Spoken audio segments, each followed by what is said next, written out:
Dear Muleshoe, man, I tell you, turn some music on. What do you think? Muleshoe. Holy shit. Man, I don't even know who to talk to out there.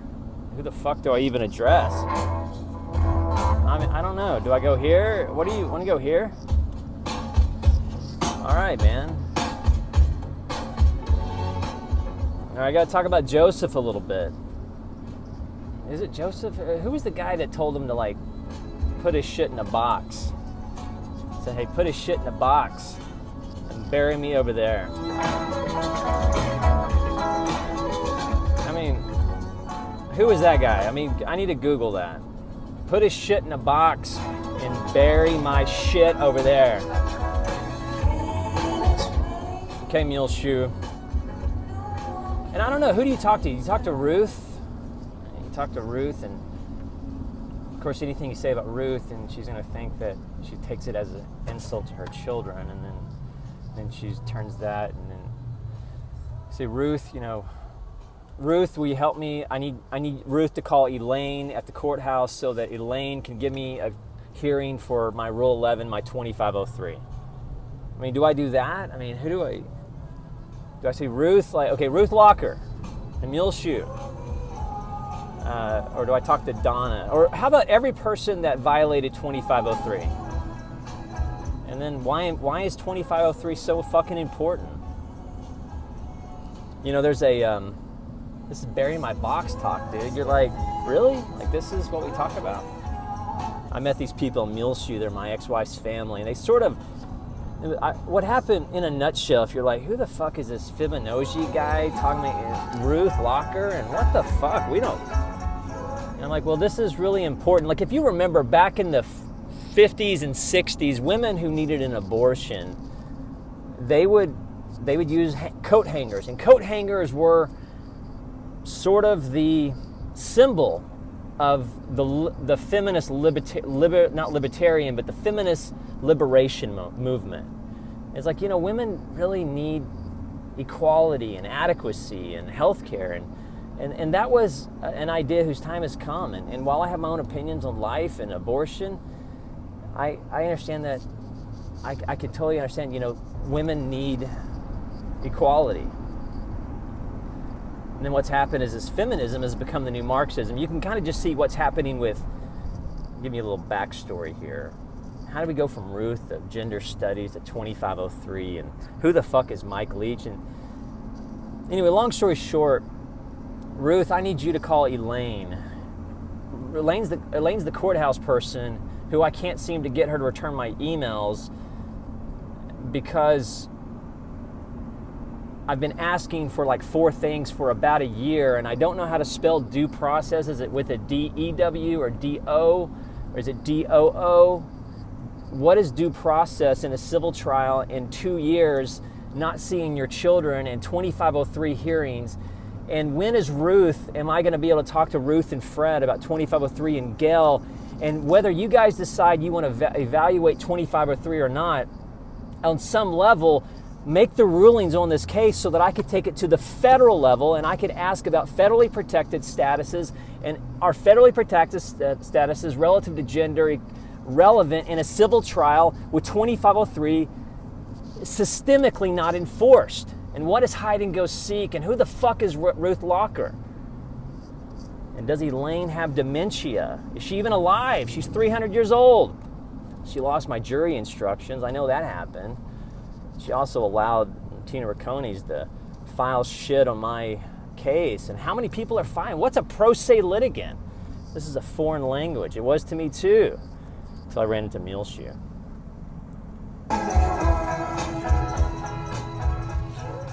See, Muleshoe has all kinds of weird names. I mean, like, what's a limine? What's 2503? What's a federally protected status? Who's the fuck Ruth Locker? And what's the EPA have to do with anything? You know, and burying tanks, and, you know, is Roundup really a neurotoxin? And are those, and just seriously, I just need my fucking 2503 hearing so I can go to the federal level and try. You're like, what is he talking about? Did he go see the Red Pill documentary? And then, yeah, you need to go see the Red Pill documentary, because it's kind of a cheesy documentary about a very important issue, and that's men's rights and what happens to men in civil trials. Or let me take the feminazi out that word, is are men treated equally in civil cases? And do women face the same hurdles and obstacles that men face? Because see, a woman can literally just raise an accusation, and then a man will have to spend the last year of his life fighting just to get due process and, you know, paying for all this shit. And then in my case, my ex-wife accused me of abusing my children. And everything was proven false multiple times. And yet the experts, I can't even seem to get my hearings with them. And then one expert has a PhD, and that PhD is jettisoned to go to another person who wants to say that I need to be nicer, sweeter to my son when I'm sweeping the floor. And Skinner is and this is what men go through in civil trials, and this is what the red pill is about. And if you want to know what the fuck a man's rights activist is, a man's rights activist is a man who simply is wanting equality for his gender, namely in civil and criminal cases. And if you want to know what's not civil and what's fucking brutal, is look at the civil system and you'll see what men have to go through. People think, well, it's just about money. No, it's not. The reason why I'm sending this YouTube is because I can't even get my hearing for 2503. I can't get a Rule 11 hearing. Like, well, why don't you just go? Yeah, well, go to my job, go to my work. Remember, I spent the last year in my case because of accusations that only came as a result of 2503 not being enforced. Because if Leah would have had one situation where 2503 was taken seriously on the felony level, do you think this case would have ever materialized to where it's gone? No. And the men lose their lives, they livelihood. I even had an attorney who was my ex-wife's, from my ex-wife's hometown, thinking if I just hire Ricconis, then maybe I can get some representation. I was divested of counsel. So I said, I'm divested of counsel? You want me to be my own lawyer? And I was told, in no uncertain terms, study up. So here I was, I'm trying to be my own lawyer. I didn't know how to present the Brown report. And maybe 20, 30 times I tried to get the Brown report on the table.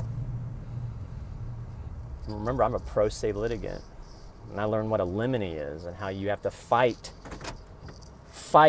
to get, like, think about this. I had a limine to ask for a federally protected status, to have that federally protected status acknowledged. And it was initially turned down. And I had a fight to go, it's a federally protected status. You can't turn a federally protected status down on a limine. And then it was reversed. Thankfully, I even thanked the judge in a moment of goodness. Thank you. And then in the case, that right was taken back, and I couldn't put testimony relative to 2503 federally protected status without the fear of contempt. So here I am, a man, as a pro se litigant with my man bun in fucking Muleshoe, Texas, trying to do my own jury trial on a civil case, trying federally protected statuses, namely of gender, and that 2503 was not enforced, which is a federal fucking issue.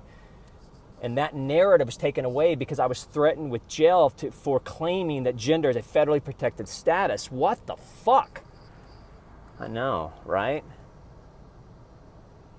Anyway, Fred. Right, said Fred.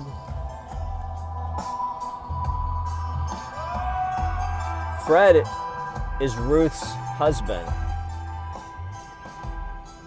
Donna, 2503. Somebody's going to have to email or call Elaine to get me my case. Because I was told to be my own attorney, and I want to be my own attorney, but I can't create my own due process. But I have a First Amendment. And I want people to know what men go through in civil cases. And what happens to me happens to hundreds and hundreds of thousands of other men. And while my case is completely ridiculous, holy fuck, Brown report was rejected. How many what? You know, people need to know what happens in Jasper, Texas. They need to know what happens in Ferguson. They need to know what happens with James Gardner. They also need to know what happens to men in Muleshoe in a civil case with hometown girls. And what happens in Muleshoe happens in Austin and Houston and Dallas and Washington and San Diego. What happens to men? And we have a rape culture now that all a woman has to do is say, yeah, this presidential nominee is a bad guy. He once wanted to flirt with me. Boom. I mean, we have to really start looking at McCarthyism and what does it look like in the civil world? And is McCarthyism alive and well in a feminist movement? Hashtag MRA, that's all it means. Back to Ruth, Gail, Fred, Ruth, Gail, Don, Leah. Sheets 1 and Sheets 2. Does 2503, is it relevant to a physician relative to HIPAA? Gene Sheets, is it relevant to superintendency? And what if we just simply enforce the law? And you're like, okay, I'm going to go to El Paso and Google 2503. Do that. Go to El Paso, Google 2503, and you'll see the only news station that I found. And they're talking about what men, and it's just a news station. It's out of El Paso. The guy's even moved on, I think, to North Carolina. And he has, it's all there. And we have to start looking at men's rights from a legal perspective, and we have to ask the question, do women face these hurdles and these obstacles? Do women lose businesses and livelihoods and careers and homes? And in some cases, lives and homelessness, and how that affects us. And when you pull a man out of his business for a year to fight bogus shit, does he have a business left over? And can he sue for defamation? Can he sue Tina Racones for contaminating his case, for filing shit on it? Can I sue Elaine for allowing that shit? Can I sue the Rice Monkey for not enforcing 2503? It doesn't say that I can't sue a peace officer. I want to sue a police officer for interfering or failing to do that on a federal level. Look, I know, sounds crazy. Welcome to the civil system if you have a dick. Oh yeah, Google this. You know what? Should have started with this. You know what they call a rebel? A rebel is just a man who says no. And in today's feminazi fucking world, when a man says no to a woman, he's called all kinds of things. And rebel is the nicest word that they call him.